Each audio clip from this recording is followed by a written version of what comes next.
Hi guys, this is Varun and you are with me on our very channel Howard. Our channel dedicated to spoken and competitive English. तो guys आज हम जिस chapter को पढ़ने जा रहे हैं वो है हमारा डिटर्मिनर और डिटर्मिनर में हमने जो स्पेशल डिटर्मिनर चूज़ किया है ये है एवरी। तो एवरी के आज हम 10 रूल्स पढ़ने जा रहे हैं और ये जो 10 रूल्स हैं, सबसे पहले तो इस टॉपिक में जाने से पहले आपको सोचना है कि आप एवरी के बारे में क्या क्या जानते हैं और इसके बाद जब आप इस चैप्टर से गुजरेंगे तो आपको ये अंदाज़ा लगाना है कि जो मैं 10 रूल्स आपको पढ़ा रहा हूँ क्या आपने कभी पढ़े हैं, क्या आप इनके बारे में जानते थे या नहीं जानते थे। आई होप कि that you must not be that much aware of this word every.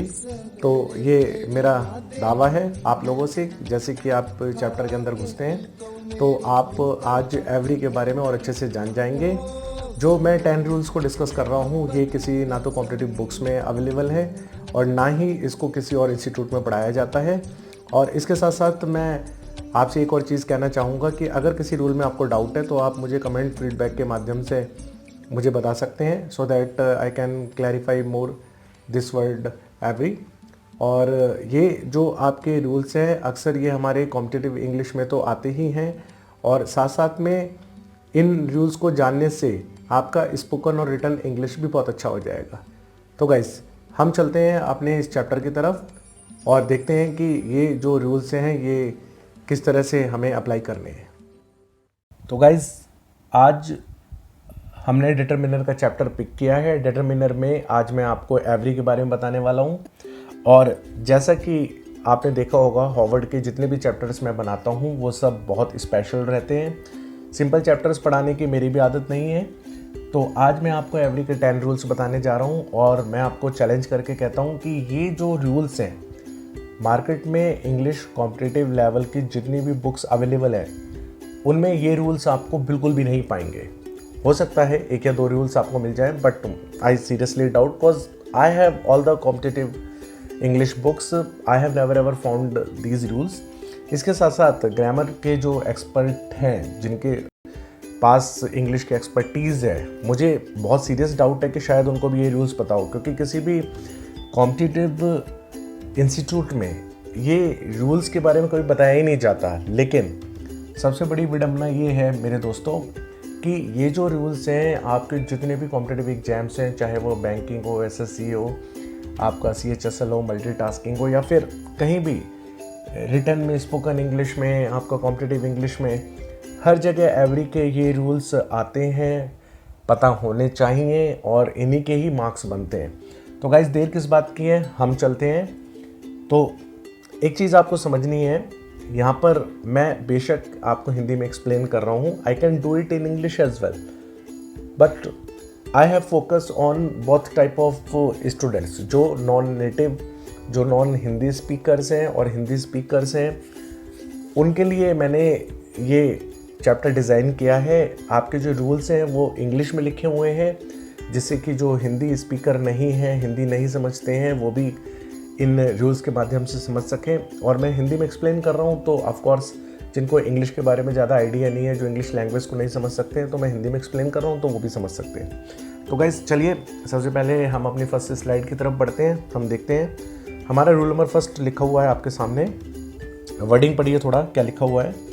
The word every can never come without noun. इसका मतलब एवरी जो है हमारा वो अकेला नहीं चलता है, एवरी के साथ कोई ना कोई नाउन होना चाहिए और जो नाउन होना चाहिए वो आपका SCN होना चाहिए। ग्रामर में SCN हम कहते हैं सिंगुलर काउंटेबल नाउन और PCN को कहते हैं प्लूरल काउंटेबल नाउन। तो हम क्या समझे इससे, तो हमारा रूल नंबर फर्स्ट कहता है कि एवरी अकेला नहीं चलता है लेकिन ईच चलता है गाइस, और एवरी के साथ आपका नाउन होना चाहिए। और अगर हम डायरेक्ट नाउन लगा रहे हैं तो ये सिंगुलर काउंटेबल नाउन होना चाहिए, क्योंकि हमको ग्रामर में ये पता होना चाहिए हमारे जो एवरी और ईच हैं वो सिंगुलर काउंटेबल नाउन के साथ आते हैं। तो एक एग्जांपल दिया है, every has to follow the traffic rules. हम देख सकते हैं कि ये गलत है क्योंकि एवरी अकेला है, उसके साथ कोई नाउन नहीं है। तो हम एवरीवन एवरीबडी को अकेला चला सकते हैं। एक तरह से ये जो वन और बॉडी लगा हुआ है ये नाउन का काम कर रहे हैं। तो हम ऐसा बोल सकते हैं everyone has to follow the traffic rules. आप वन और बॉडी ना लगाओ, आप इसमें every person, every boy, every student, every girl, whatever you want to, आप जो भी लगाना चाहो लगा सकते हो, लेकिन एवरी अकेला नहीं आएगा, इसके साथ कोई ना कोई आपको नाउन चाहिए। तो ये हमारा फर्स्ट रूल हुआ जो कि बहुत इंपॉर्टेंट है। Now we move to our next slide. हमारी नेक्स्ट स्लाइड है जिसमें लिखा हुआ है कि गाइज आप डिटर्मिनर्स के बारे में जानते होंगे, बेसिक ग्रामर में आपने पढ़ा होगा। ये जो हमारे some, few, many, several, various, etc, ये हमारे डिटर्मिनर्स कहलाते हैं। और डिटर्मिनर्स का एक रूल है कि जब भी कोई डिटर्मिनर्स आपका ऑफ के साथ आता है, हम ऑफ लगाते हैं चीज़ों को सिलेक्ट करने के लिए, आदमी को सिलेक्ट करने के लिए। तो जब भी हम ऑफ लगाते हैं तो ऑफ के साथ हमेशा जो नाउन आएगा, अगर वो काउंटेबल है तो वो प्लूरल काउंटेबल नाउन आएगा। जैसे कि आप देख सकते हो ऑलमोस्ट जितने भी डिटर्मिनर्स हैं वो ऑफ के साथ प्लूरल काउंटेबल नाउन लगा कर आते हैं। अब हम ऐसा बोल सकते हैं जैसे आपका many of the boys, few of the boys, several of the boys, लेकिन सारे जितने डिटर्मिनर्स हैं उसमें एवरी एक ऐसा है कि एवरीवन, एवरी और एवरीबडी ये ऑफ द के साथ नाउन लगाकर नहीं आता है। तो इसलिए जब भी आपका ऑफ के साथ हम प्लूरल काउंटेबल नाउन का स्ट्रक्चर बनाते हैं, सारे डिटर्मिनर्स आ जाते हैं, लेकिन दो नहीं आते हैं जो आपके सामने लिखे हुए हैं एग्जाम्पल में, एवरी और एवरीबडी। जैसे ये गलत है, every of the workers was late for the office. हम एवरीवन लगा सकते हैं एवरी की जगह, ईच वन लगा सकते हैं और ईच भी लगा सकते हैं, लेकिन एवरीबडी नहीं आएगा। साथ में मैं आपको ये क्लियर कर दूं, डिटर्मिनर्स दो तरह के होते हैं, एक होते हैं हमारे काउंटेबल, दूसरे होते हैं अनकाउंटेबल। और कुछ ऐसे होते हैं जो काउंटेबल अनकाउंटेबल दोनों का काम करते हैं। तो जो हमारे काउंटेबल डिटर्मिनर्स हैं, जैसे मैंने आपको पहले भी बताया है, एनी, सेवरल, वेरियस, फ्यू, आपके सम, तो अगर ये आपके ऑफ के साथ आते हैं तो इनको प्लूरल काउंटेबल नाउन के साथ लगाते हैं। और लेकिन आपका केवल एक एवरी जो है वो एक्सेप्शन है, अपवाद है, वो एवरी ऑफ द के साथ नहीं आता है, लेकिन ईच आ सकता है, जो कि मैंने एग्जाम्पल के माध्यम से आपको दिया है। आई होप कि that this rule must be clear to you. Now we move to our next rule, that is rule number 3। We can see कि हमारा जो एवरी है वो कुछ आपका एडजेक्टिव्स है, जैसे सिंगल और अदर, उनके साथ आ सकता है, लेकिन ईच उनके साथ नहीं आता है। तो थोड़ा नियम समझते हैं कि जब सिंगल और अदर आएंगे और सिंगल और अदर के बाद हमारा सिंगुलर काउंटेबल नाउन आएगा, तो हमें सिंगल और अदर के पीछे एवरी लगाना है, ना कि ईच। गाइस कंफ्यूज मत होइएगा, खाली ईच अदर है जिसको हम एक दूसरे के लिए बोलते हैं। ईच अदर और वन अनदर एक दूसरे के लिए बोले जाते हैं। ईच अदर दो के लिए आते हैं, वन अनदर दो से ज़्यादा के लिए आते हैं। लेकिन ईच अदर जो हम बोल रहे हैं वो एलोन है, अकेला है, उसके साथ हम कोई नाउन नहीं लगा रहे हैं। जैसे फॉर एग्जांपल मैं एक आपको वाक्य बोलकर दिखाता हूँ। We were talking with each other, हम एक दूसरे से बातें कर रहे थे। यहाँ पर मैंने ईच अदर के बाद कोई नाउन नहीं लगाया, तो इसलिए मैं इस रूल की बात नहीं कर रहा हूँ। अगर अदर के साथ कोई सिंगुलर काउंटेबल नाउन दिया हुआ है, सिंगल के साथ कोई सिंगुलर काउंटेबल नाउन दिया है, तब हमको एवरी लगाना है। एग्जाम्पल देखते हैं गाइस हम। The cops have caught each single culprit involve in the murder. यहाँ पर हमारा सिंगुलर काउंटेबल नाउन क्या हुआ? ठीक पहचाना गाइज आपने, ये हमारा कल्प्रिट सिंगुलर काउंटेबल नाउन हुआ। तो ये सिंगल के पहले जो ईच लगा हुआ है ये गलत है, हमें यहाँ पे क्या करना है? एवरी करना है। पुलिस वालों ने प्रत्येक जो दोषी था मर्डर में शामिल उसको पकड़ लिया है, ठीक है ना। नाउ गाइज हमारा जो सेकंड एग्जाम्पल है वो भी आपको बहुत क्लियर होना चाहिए। अब I am known to each other resident in this colony, हर दूसरे रेजिडेंट को इस कॉलोनी के मैं जानता हूँ। तो यहाँ ईच अदर नहीं होना चाहिए, यहाँ पर हमें एवरी अदर रेजिडेंट चाहिए, क्योंकि आपका फिर जो आपका रेजिडेंट है वो आपका सिंगुलर काउंटेबल नाउन है। तो अगर ये खाली आपका ईच अदर होता तब वो चल सकता था, लेकिन इस वाक्य में नहीं। लेकिन अगर इसके साथ नाउन लग गया है तो आपको वहाँ पर एवरी करना पड़ेगा। गाइस, आई होप कि that this must be clear to you. Now we move to our next slide. This is rule number 4। So guys, जब भी कभी कोई एडवर्ब आएगा, specially, practically, specially, nearly, almost, तो जब भी कभी कोई एडवर्ब आता है हम एडवर्ब के साथ एवरी लगाते हैं, ना कि ईच। और मैं आपको ध्यान दिलाना चाहूँगा कि आपके एसएससी के जितने भी एग्जाम्स हैं, चाहे वो सीजीएल है, मल्टीटास्किंग है, सीएचएसएल है, ये नियम आपका बार बार पूछा जाता है, इससे रिलेटेड क्वेश्चंस आते हैं आपके। तो गाइस, हमारे सामने एग्जाम्पल है, प्रैक्टिकली हमारा एडवर्ब है जिसके आगे ईच लगा है, जो कि गलत है। Practically each part of a banana tree is useful to humans. तो बनाना ट्री का प्रत्येक भाग जो है वो मनुष्यों के लिए लाभदायक है। और हमें प्रैक्टिकली एडवर्ब आ गया तो हमारा रूल है कि हम यहाँ पर ईच नहीं लगा सकते हैं। दैट्स वाई यू सी कि that we have used every instead of each. And in the same way this is the second example. I have invited nearly each friend of mind to the party. तो हम देख सकते हैं कि यहाँ पर हमारा जो नियरली है वो हमारा एडवर्ब है और हमें यहाँ पे ईच को हटाना पड़ेगा, ईच की जगह हमें एवरी करना पड़ेगा। तो हमारा ये रूल है कि जब भी कभी कोई एडवर्ब आएगा उसके बाद आपको एवरी लगाना है, ना कि each. Okay guys, our rule number 5। हमारे दो तरह की गाइस मैथ्स में न्यूमरल्स होते हैं, कार्डिनल और ऑर्डिनल। तो हमारे जो कार्डिनल होते हैं वो गिनती करते हैं 1 2 3 4 5 6 100 1000। तो हमारे ये जो ऑर्डिनल है और कार्डिनल है, इन दोनों के साथ हमारा हमेशा एवरी चलता है, ना कि ईच चलता है। And these are very important rules I am sharing with you. So first जानिए कि कार्डिनल क्या है। जैसे मैंने आपको बताया 1 2 3 सेकंड 4, और जो आपको ऑर्डिनल है उसको हम बोलते हैं, वो प्लेस बताता है, first second third fourth fifth, जो कि हमारा रूल नंबर 6 है। तो हमारे इस रूल में देख सकते हैं, take a break from your study session each 2 hours. तो यहाँ पर हमारा जो 2 है वो हमारा कार्डिनल का काम कर रहा है। तो कार्डिनल के पीछे हमें क्या लगाना है, एवरी लगाना है। तो हमें यहाँ पे 2 के पीछे जो ईच है उसको हटाकर एवरी कर देना है, जो कि आपके नेक्स्ट वाक्य में लिखा हुआ है, देख सकते हैं, take a break from your study session every 2 hours. और गाइज एक चीज़ ध्यान दीजिएगा, सारे जितने भी एवरी के रूल्स हैं उसमें एवरी के साथ सिंगुलर हेल्पिंग वर्ब चलती है, लेकिन अगर एवरी कार्डिनल के साथ आएगा तो उसके साथ हमेशा एवरी जो है वो प्लूरल हेल्पिंग वर्ब लेगा। इस रूल को ज़रा क्लियर कर लेना, और कोई डाउट है तो आप मुझसे फीडबैक में पूछ सकते हैं। जैसे हम बोल सकते हैं एवरी 5 persons, एवरी 6 chairs।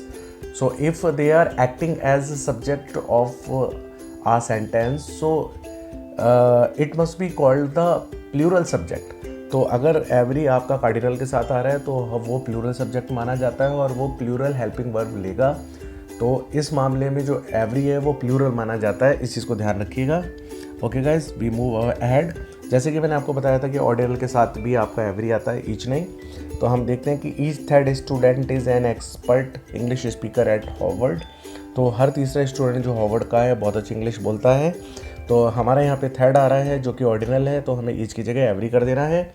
और ये डिफरेंस रखना गाइस कि जो आपका ऑर्डिनल है उसमें एवरी सिंगुलर ही है ना, लेकिन कार्डिनल में आपका वो प्लूरल माना जाता है एवरी। तो इस चीज़ को थोड़ा सा ध्यान दीजिएगा आप, क्योंकि दोनों जो आपके कंस्ट्रक्शन है उसमें फ़र्क है। Now we shift to our rule number 7।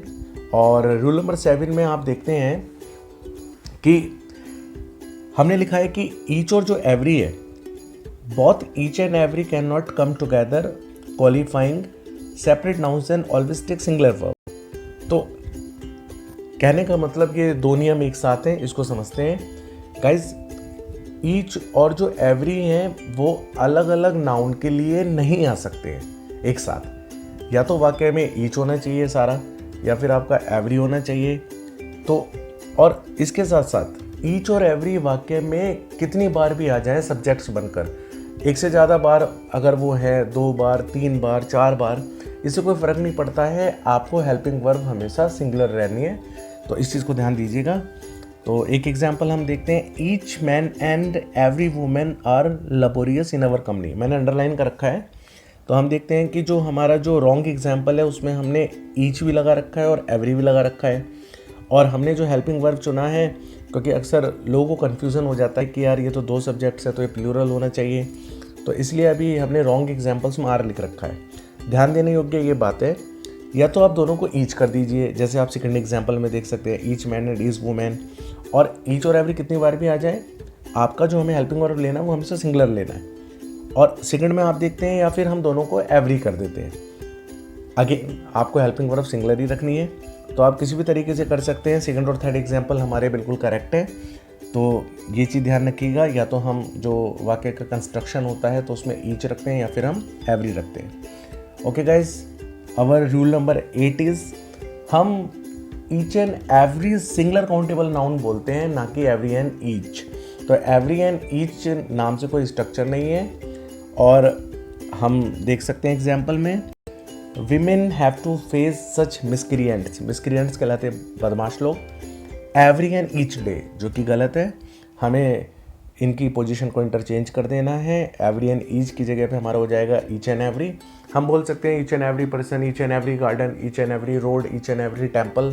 तो ईच एंड एवरी के साथ आप सिंगुलर काउंटेबल नाउन लगाते हो, और ईच एंड एवरी को भी सिंगुलर माना जाता है। इसका ख्याल आपको रखना है। मैंने आपको बताया है कि एक स्ट्रक्चर है एवरी का जिसमें उसको प्लूरल माना जाता है। नाउ वी हैव रूल 9, और जैसे कि हम देख सकते हैं, एवरी का मतलब होता है सामान्य रूप से। जब हम जनरली बिना किसी भेदभाव के सबके बारे में बात कर रहे हैं, सब आदमियों के बारे में, सब चीज़ों के बारे में, सब पशुओं के बारे में, और उनके बीच में हम कोई भेदभाव नहीं कर रहे हैं, उनको हम अलग नहीं कर रहे हैं, रैदर हम उनको कलेक्टिव रूप में बोल रहे हैं, मतलब सबको हम समान मानकर बोल रहे हैं, तब हम यूज़ करते हैं एवरी। और ईच में क्या डिफरेंस है, ईच में हम बात कर रहे हैं एक ग्रुप की, लेकिन उस ग्रुप में जितने भी यूनिट्स हैं, यूनिट्स का मतलब आदमी और चीज़ें दोनों हो सकता है, तो हम उनको इंडिविजुअल रूप में मान रहे हैं और हम उनमें भेद कर रहे हैं, डिफरेंस कर रहे हैं, तब उसके लिए हम ईच यूज़ करते हैं। तो एवरी हम यूज़ करते हैं जनरल सेंस में, ईच यूज़ करते हैं विशेष अर्थ में। एवरी कलेक्टिव रूप में बोला जाता है कि जितनी भी यूनिट्स हैं इनके बीच में कोई डिफरेंस नहीं है, और ईच जो है वो इंडिविजुअल रूप में बोला जाता है और वो डिफरेंस दिखाता है। तो गाइज़, हमने 2 एग्जाम्पल दिए हैं, बताया है कि कहाँ ईच सही है, कहाँ एवरी सही है। फर्स्ट एग्जाम्पल में एवरी जो है वो हमारा रॉन्ग हो रहा है, देखते हैं क्यों। तो each child will come on the stage 1 by 1 to receive the certificate. देखिए गाइज, इसमें हमारी शर्त लग गई है 1 by 1। तो हमने जब कहा कि 1 by 1 तो ये हो गया इंडिविजुअल, हर बच्चा एक एक करके स्टेज पर आएगा सर्टिफिकेट प्राप्त करने के लिए, तो ये इंडिविजुअलिटी की तरफ इशारा कर रहा है, इसलिए हमने यहाँ पर आपका ईच लगा दिया। नेक्स्ट एग्जाम्पल में हम देखते हैं कि ईच सन मैंने लिखा था जिसको मैंने फिर गलत किया है, every son must take care of his parents. हर पुत्र को अपने माता पिता की सेवा करनी चाहिए, ध्यान रखना चाहिए, जो कि जनरली सारे पुत्रों का कर्तव्य है। इसलिए हमारा यहाँ पर एवरी सही है, क्योंकि हम जो भी हमारे यूनिट्स हैं मतलब सन से, हम उनके बीच में कोई डिफ्रेंशिएट नहीं कर रहे हैं। We are imposing this duty on all of them alike without any kind of discrimination. So guys, हम अपने लास्ट रूल की तरफ बढ़ते हैं, और मुझे लगता है कि बहुत शानदार जर्नी रही है कि कैसे हमने इतने सारे इंपॉर्टेंट रूल्स हैं, बहुत ही कुछ कम समय में हमने ये सब याद कर लिए हैं, और आई होप कि that you all must have vividly memorised all the rules till now.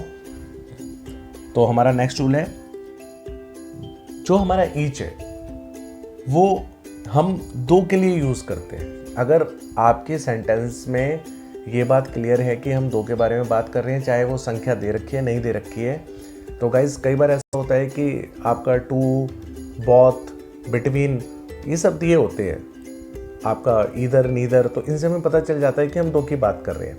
लेकिन कई बार न्यूमरल नहीं दिया होता है, कॉमन सेंस में हमें पहचानना पड़ता है कि हम 2 की बात करें। हम जैसे फॉर एग्जांपल हम जब पेयर वाली चीज़ों की बात करेंगे तो वो ऑलरेडी 2 है, अब हम उसमें संख्या का इंतज़ार नहीं करेंगे।